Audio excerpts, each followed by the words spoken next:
Welcome to another episode of Legal for Tech, the podcast.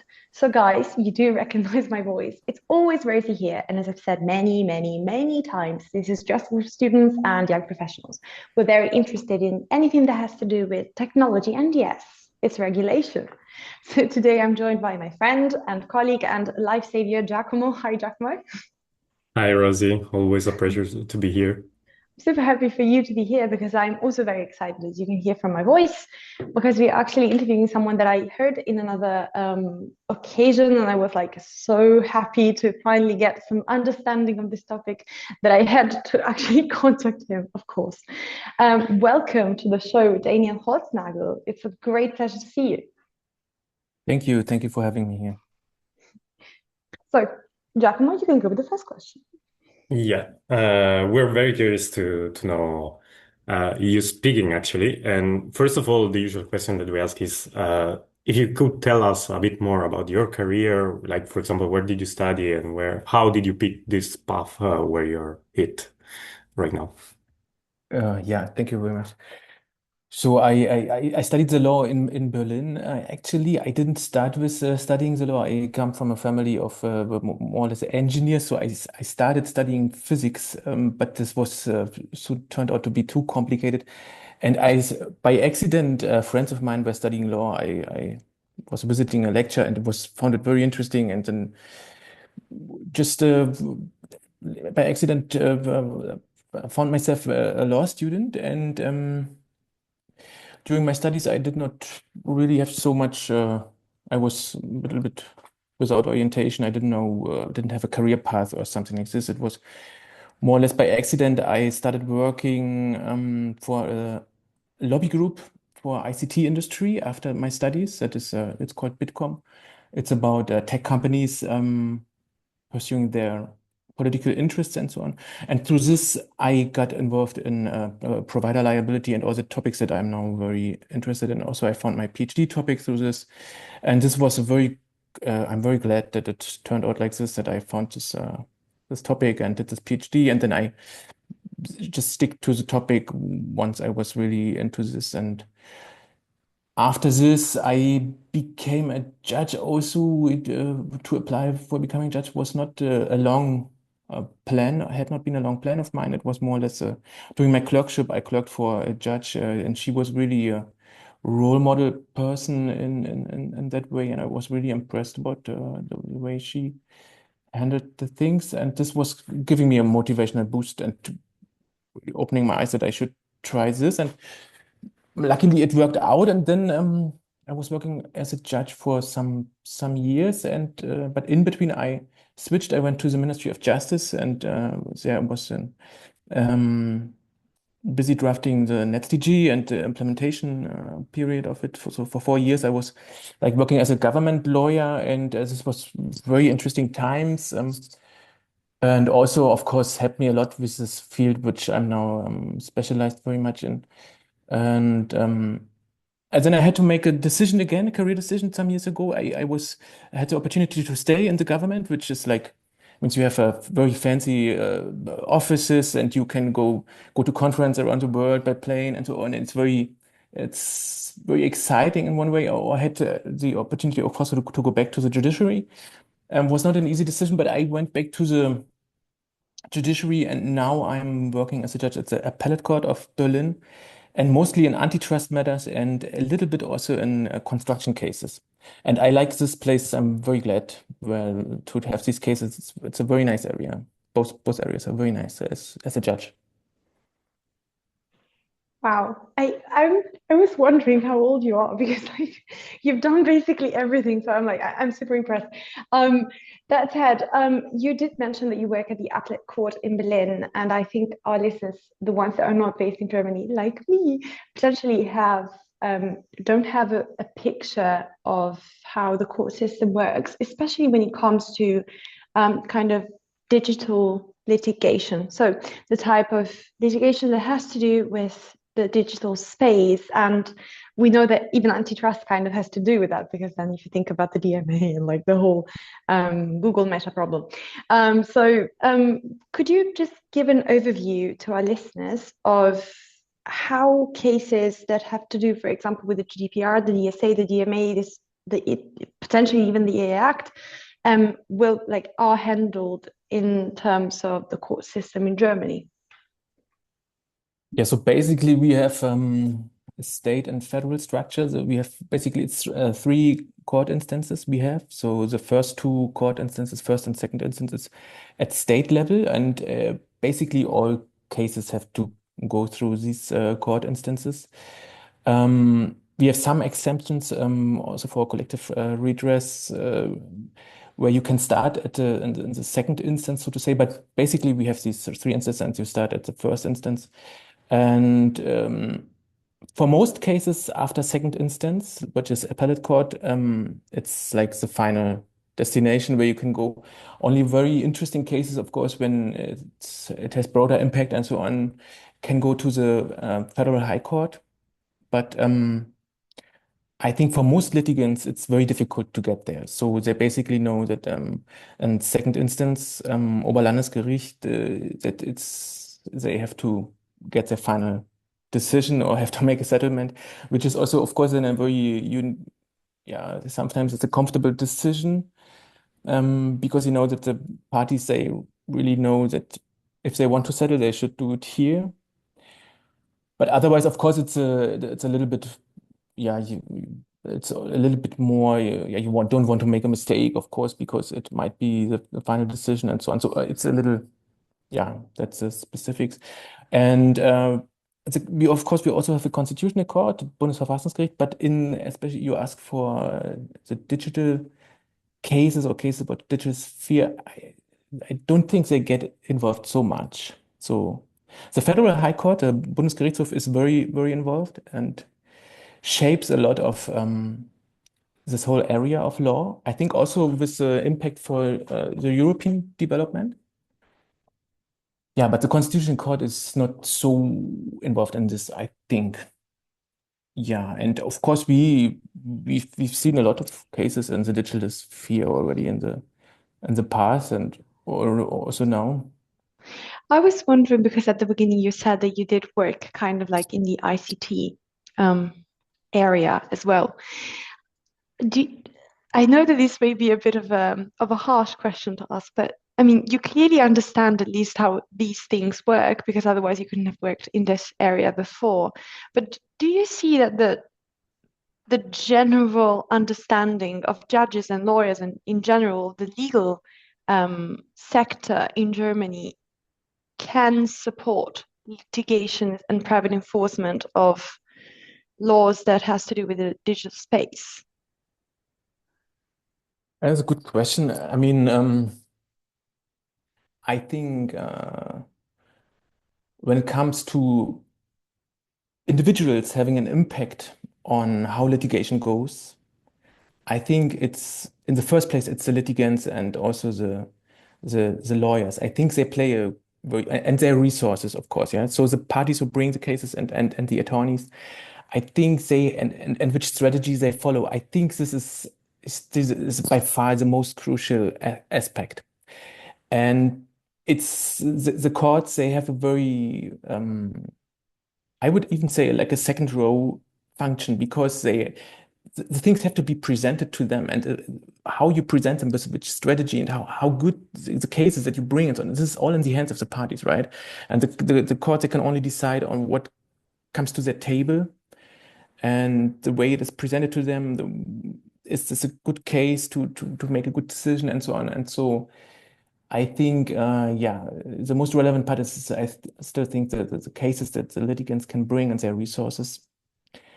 But if the courts are in a good position to deal with it, I think yes. I think also what we see is the judicial system proves to be capable of handling these things. It's too slow in many parts, but if you look at the quality and I think we can be pretty satisfied overall speaking, yeah, of course. But it's too slow, so I think we see also developments in this field, political developments like with the commercial courts. So we are basically the reforms in procedural law, they focus a lot on making things faster and by switching to fast lane procedures, which would be like skipping one instance of court instance, starting immediately in second instance. This is a very new thing that we have also now in Germany with the commercial courts. Big cases you can, in specific fields, you can start in second instance.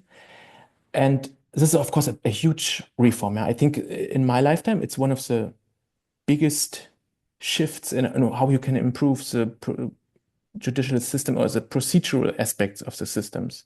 So this is a huge step, and we will see. But we have to see. It just started, and but I think this is a way to move forward if we want to accelerate the judicial system.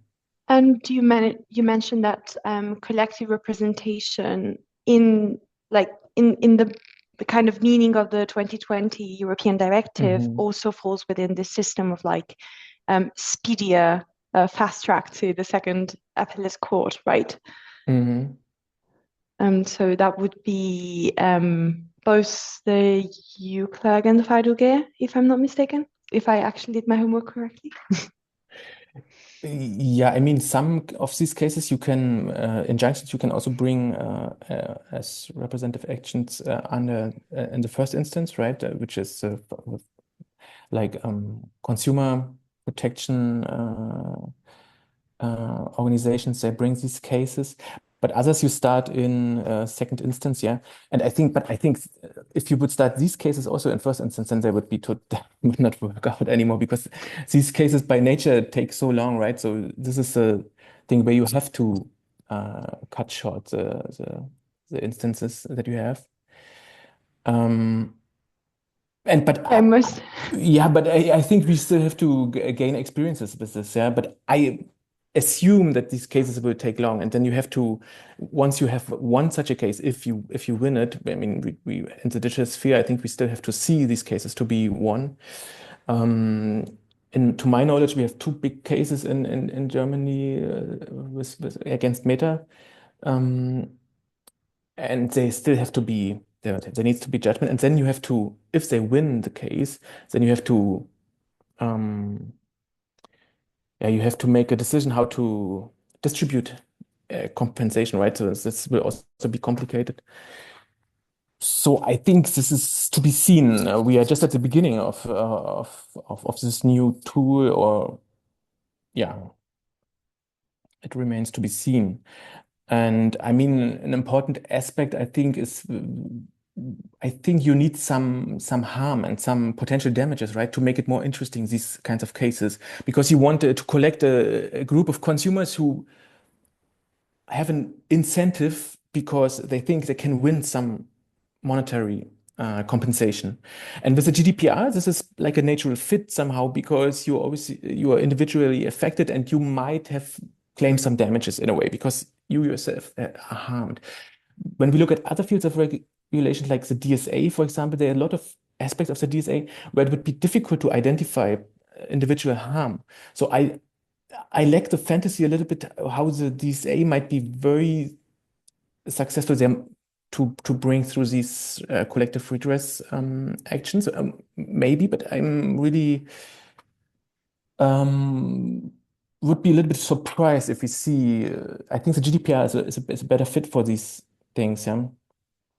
But talking about collective actions or representative actions, I think, I mean, what is the basic idea? Why are we interested in these things, right? It's mostly because we think things can get easier, that other parties takes a burden to go through litigation, and then somehow I will also profit from this. So we think, okay, how can we do it easier? Someone else should, we must share the burden. It's some idea of solidarity or of shared burdens and so on.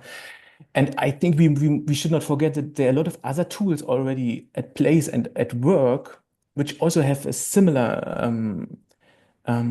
angle, like I would call it like role model litigation, yeah, which can still be individual litigation, like for example Max Schrems or Hate Aid. These people, I mean, it's their own litigation. They are the claimants, and they just normal, like 100 years ago, they go to court on their own right. But of course, when they win a verdict, especially in the last instance, they go to the High Court or the European Court of Justice even. Of course, this has a much broader impact, right? But still, it's very individual litigation. But I think this, especially in the field of the DSA, I expect this to be a more or a very important factor.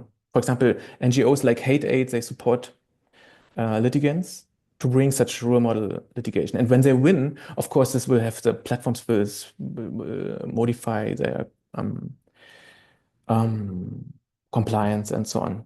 So I think when we all this field of how can we make it easier, how can we make it representative that other people also benefit from litigation, I think this is an important aspect. How can we support, or is this are there angles to support such role model litigation, such actors? You need a lot of resources, and I'm a little bit surprised that there's no billionaire that who says, okay, everything I have, I give to support such litigation. Maybe it's when you die very rich, maybe this is not the field which you want to support or so. But I'm a little bit surprised. I think it would benefit greatly if this field has sufficient support. I think this is a very important angle of litigation.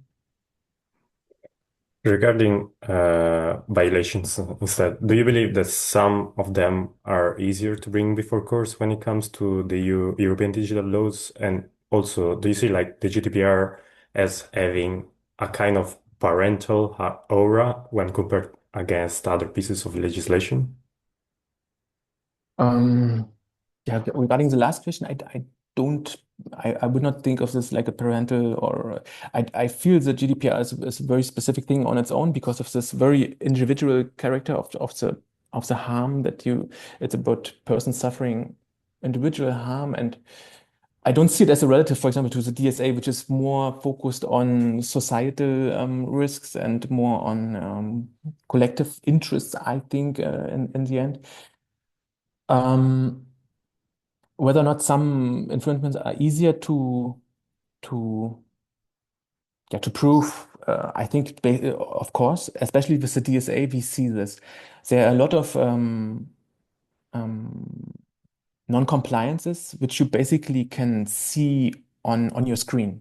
Once you open a platform and you look at the interface, I take my smartphone and I go through a certain process, and I think this is a non-compliance. Yeah. So there are some aspects which are easier to prove, whereas others can be much more difficult, like when it comes to the algorithms and so on, whether or not how they work, and the risk mitigation regime will be, of course, much more complicated to make a case out of these things. So yes, there's big differences, I think.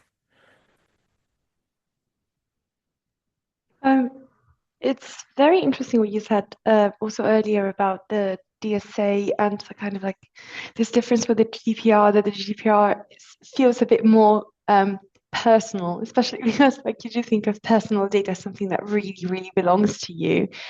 I was wondering if you had an opinion on also connected to the idea of collective representation, of whether this idea of systemic risk could become a bit more of a bulwark for consumer and other representation in the future.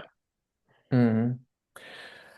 I mean, I don't know if the lawmakers, when they passed the DSA, whether they thought about the risk mitigation regime to become a tool for private enforcement. They probably thought, okay, regulators will look at the risk mitigation regime and systemic risks. And I mean, this is a discussion which is starting now that people think about it. Okay, maybe we can also use systemic risks and the risk mitigation regime of the DSA in private enforcement.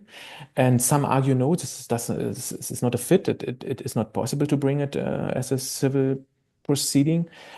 But I don't really think there's a clear argument against it. I mean, if you suffer damages through a company, a platform non-compliant with the risk mitigation regime, then you should be able to make a case. Of course, it will be more difficult to show the causation between certain behavior and the damages that you suffer, because the risk mitigation regime allows the platforms actually to take various strategies, right, to mitigate the risks. So it's not just you cannot just say, okay, you didn't take this risk mitigation strategy and therefore you owe me damages. I think you really must show that um, any strategy you've chosen is non-compliant. Yeah. So, but basically, the platforms have some discretion how they want to mitigate risks, I think.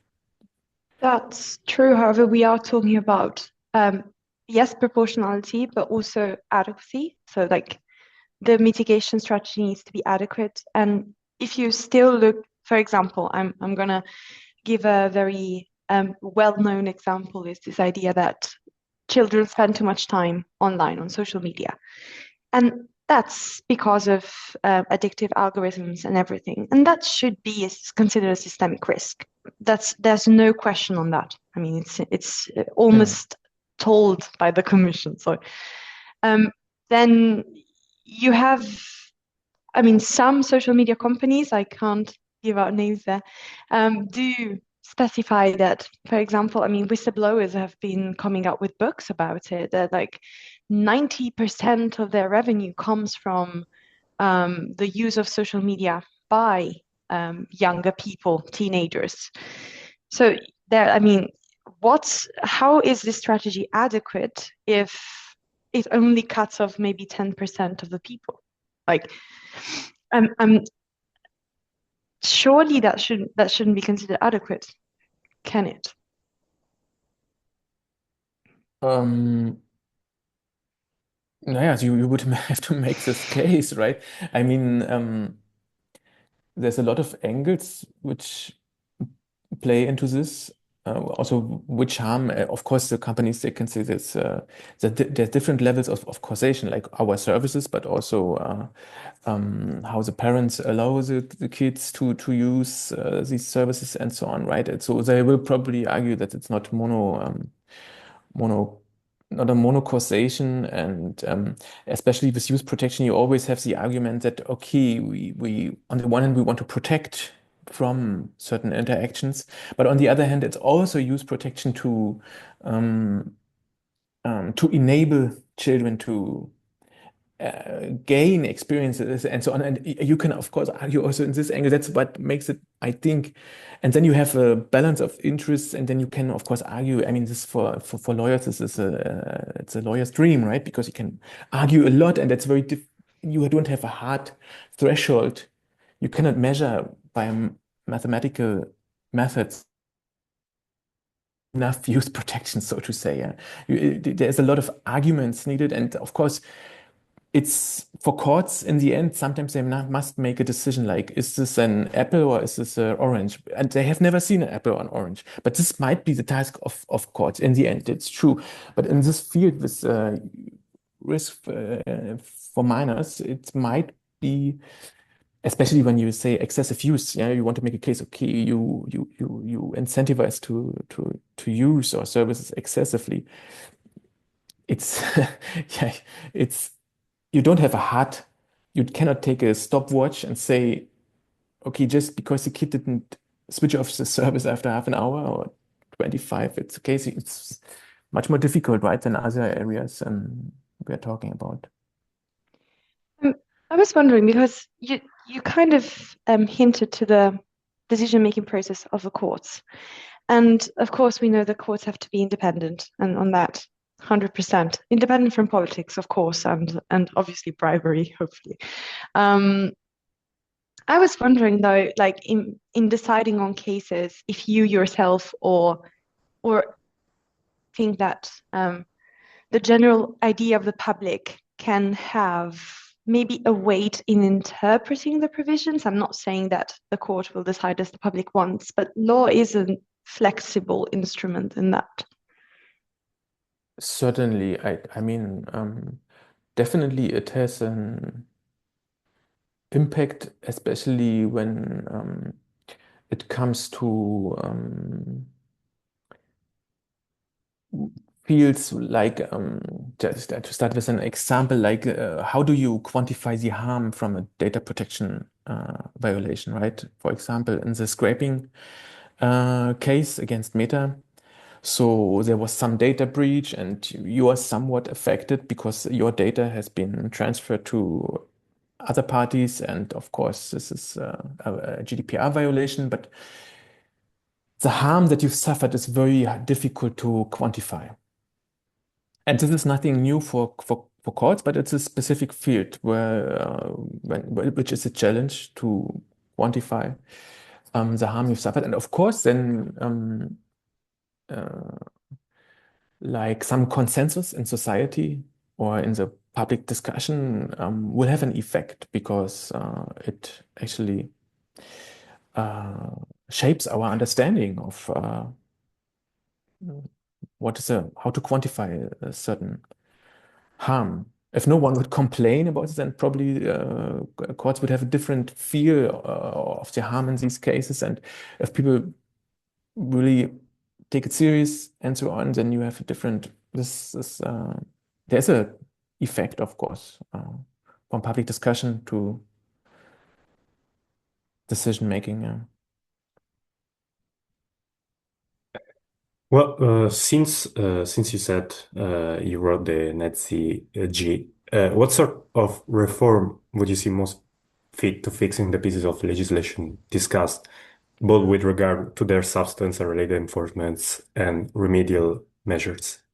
Yeah, that's a good question because this is always a lot of things. First of all, I would say the focus now with the DSA and Europe and so on has a lot of been on compliance regulation, where a lot of detailed things where and regulators how to put them in charge and so on. I think, and what has not been the focus is, of course, private enforcement of what we already have here. So, because we often tend to forget, when everybody discusses now it's DSA and so on, and what we forget is that very important litigation we already had the last 20 years, like takedown of content, also putback of content, yeah, the redress against content moderation. For example, just as examples, we have seen these cases. We know them already. They are very successful in courts, and we didn't need a DSA and so on for it. And so, what we didn't do with the DSA is thinking of actually how to make it easier, private litigation. And there are two very important things. One is international jurisdiction, because when you want to bring a case, it might be crucial for you that you can sue in your home country. So, because the international jurisdiction will also be decisive for which procedural law applies. So if you really have to sue in Ireland, you will have to follow Irish procedural law. You will feel very uncomfortable. You need a second lawyer in Ireland. The cost schemes are different and so on. So if you don't have a professional background with resources and so on, you will never do this. And I think the aim of all our digital legislation was to form a more perfect union, right? So we wanted a digital single market, and we are very far from a company perspective in this, but we are very at the beginning still when we think about a digital judicial union. Yeah. So I would never dare to argue in Italian courts or in Spanish courts, or even if I would know the language, I would not know. I would be very hands off. No, no, no, no. I don't try to do this myself. And I would be very skeptical. So international jurisdiction is very important, and the DSA did not solve it. And the GDPR, we have a specific rule for this, which allows you to go to your home country courts. And the other very important thing is how to serve documents. Like when you want to initiate proceedings, you need to serve documents through courts. And to make this easier, this is it's not understandable why the European Union does not tackle this.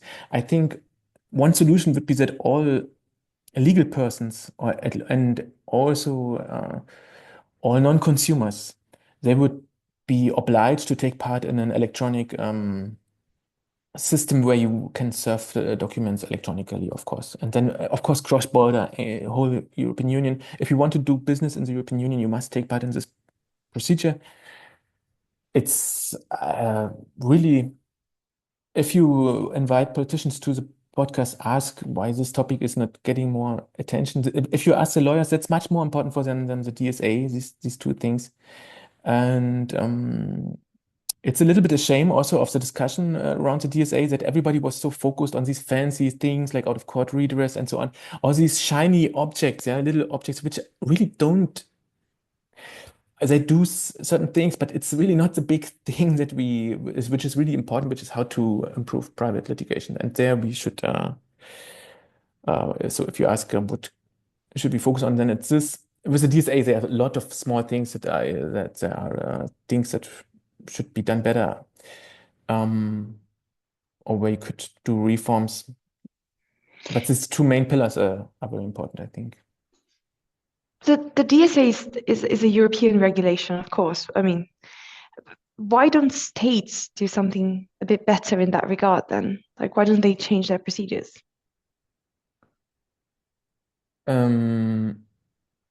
Naja, substantive laws. I mean, it's difficult with the country of origin principle, right? So basically, this was a very bold step in the year 2000 of the Union to introduce the country of origin principle, which was like sleeping for 20 years. It did not come to action very much. And now that the lawmakers of member states, they want to introduce, they say, okay, for example, this age verification and so on, right? Denmark and so on, they say, okay, we want to have certain specific national legislation. And now they find out, oh my God, we can't do it because of the country of origin principle. And so now the country of origin principle becomes very strong and effective at practical level. It was sleepy for 20 years. There was not much going on. People did not mind. It was not, I don't know why.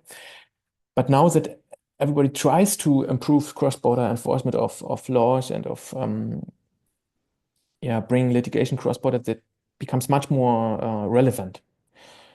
And yeah, we still have also an unsolved aspect of the country of origin principle. Recital 38 of the DSA kind of tries to, in stealth modus, modify this principle. So I think for scholars, this is a very interesting field to explore. It's a very, very relevant part of the DSA. It's very hidden in the recitals. And it's not clear whether this will work out as a commission thought it might work out. So this country of origin principle, you ask why member states don't do more. And of course, this is a big aspect. And also with procedural laws, of course, you would need a union law to change international jurisdictions. This is already union law governing this field. And also, if you want to serve documents EU-wide, you would also need a union legislation to harmonize it. Right. So whilst we wait until a billionaire comes actually paying our cases, or a politician comes change European law for good, we will ask you the last question of this podcast, which is, do you have a book suggestion, a podcast suggestion, apart from ours, of course, a piece of information, a legislation that you would say, like, okay, this is what you should read to our listeners to understand what we've been talking about today? Yeah, I would basically think I think the listeners are mostly young academics also in scholars, judicial scholars. I The think young LinkedIn, inside. young inside, but LinkedIn, I think, is a good place also to keep up to date. Otherwise, I think there's a little bit of lack of a good exchange. Twitter was a really good platform, and now I'm a little bit missing because you could have very good exchange of thoughts on legal issues. Otherwise, I think what I would suggest is for maybe students, I tell them as always, is to the cases I would actually the court decisions of European Court of Justice and the High Court.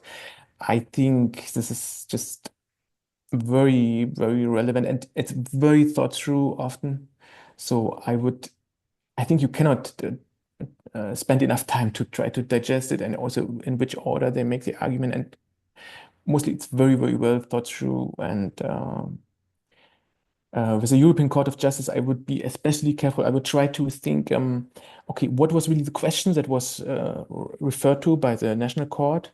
And how did European Court of Justice, how to reframe the question, and so really try to understand what the courts thought about there and in which order they presented the arguments. I think the case law is very, very important to study. It's a very dry recommendation. No, it's no. We love it, and one person once came on this podcast and said, like, I'm really scared of reading legislation, but I think I have to, which was incredible. So I get your point. Like, read the case law. Basically, of course, the lawyers who are involved in these fields, of course, they are an absolute wonderful point for wisdom and insight. The problem is that in public, they tend to be that it's really a little bit strange because usually they argue a lot, of course, and talk a lot. But I think you can, from what they publish on their websites and so on, you cannot benefit so much from their wisdom because they often don't try to be too clear on certain points to still have be open for a certain position and so on. So it's difficult to really to profit from all the knowledge that they have because they often don't publish as much as they know and as they can give insight to. I mean, not for free, right? So it's a difficult how to really get to that wisdom fully in the public debate, I think. That's a great point, and I loved since the beginning your, as we would say in Germany, Ehrlichkeit, because it's amazing. Thank you so much for coming on this show today. It was a real pleasure to talk to you and to listen to your advice and insightful information. Thank you, Dr. David Holznagel. Thank you too. This was all for Legal for Tech, the podcast. Thank you. Bye bye.